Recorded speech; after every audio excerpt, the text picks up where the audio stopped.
And a charming story on school holidays. For many parents, it's a struggle to get their kids out of bed in the holidays, let alone get them out of the house.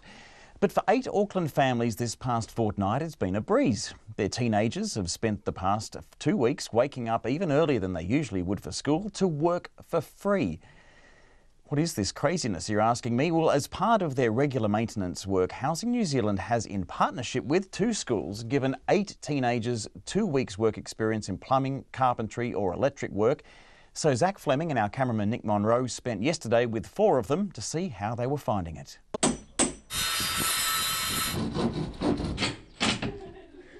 For most teenagers, school holidays are for sleeping in. But these 2 7th formers aren't most teenagers. They voluntarily traded in their holiday for work experience. Because you get to do stuff, not just sit on your ass and be bored.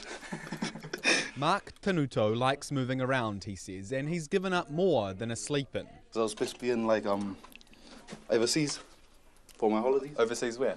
Oz. But then I just chose to do this for experience. Traded a holiday in Sydney to learn to be a tradie. Next to him is Desmond Hay. They're both students at De La Salle College in Mangere. And we're in a state home. They're learning how to rejib a wall thanks to a partnership between their school and Housing New Zealand, which is using required maintenance to its stock to facilitate work experience for teens like Mark and Desmond.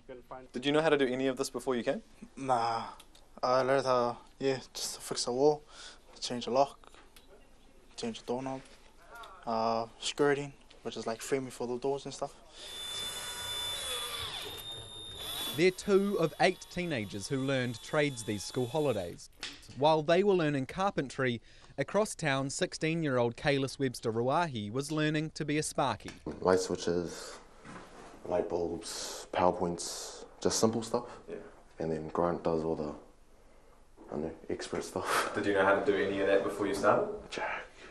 I was lost at first. Grant is Grant Birch, an electrician of 52 years. What colour goes where, mate? Red goes into brown. Yeah. Black goes into blue. Correct. They learn by doing, but there's a short leash. It's no different to an apprenticeship. Everything is double-checked. Very good, mate. All set up nicely. Yeah, good man. I'll tell you what, when you do about 40 or 50 of those, mate, you'll be able to do it with your eyes shut. The reason the pilot's small to start is because the schools involved, De La Salle and Mangere College, only put forward teens who are keen, super keen. Kaylis asked to take some wiring home. So he could learn how to strip cables and twist them properly before they go into the connections, like the PowerPoints and lights. It says a lot about a person, right, wanting to take those cables home and learn himself. Right, that's right. I was sort of a little bit dumbstruck because, who wants to do that? They go home and do their own thing.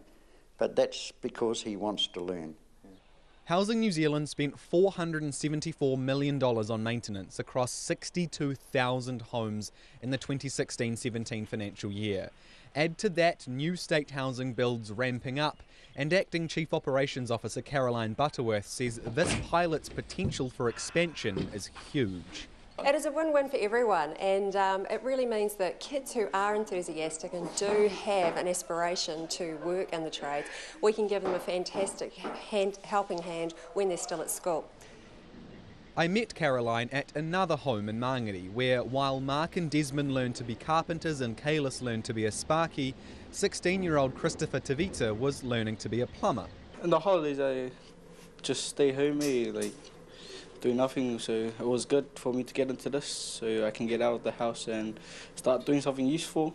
Learn how to refit and take out vanities, connecting pipes, fixing leaks and taping, like getting the physical experience. I'm not a theory person, like writing and this stuff, don't like reading, Christopher's dream was to be a doctor. He said that hasn't worked out. He didn't want to elaborate.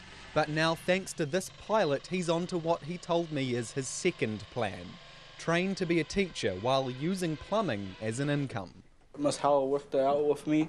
She said that I can get qualifications in plumbing and go back and give it to the school so I can teach material tech. So it works both ways for me, both ways. It seems to work always for everyone. The state benefits. It allows us just to reach more deeply into the communities that we have homes in, and it's incredibly satisfying to know that you're making a difference to people's lives beyond simply housing them. Families benefit. Yeah, I've already done the toilet at home, toilet seat. Been doing some plumbing myself at home. Mangere College Principal Tom Webb says the schools benefit. It's showing that students who live in Mangere can get jobs in Mangere, and that's a really important thing for the kids. They can contribute to their local community. And obviously the teenagers benefit. I want to be a carpenter because my family at the moment wants to build a house in the islands, and I want to help out with it. Yeah. Which island? Niue and Raro. It's my mum and dad's islands. Yeah. So this is the start of the dream to become a carpenter to help your family build a house in Niue? Yeah. So, yeah. For Checkpoint, Zach Flynn. Just wonderful. You've got to go and watch that back again.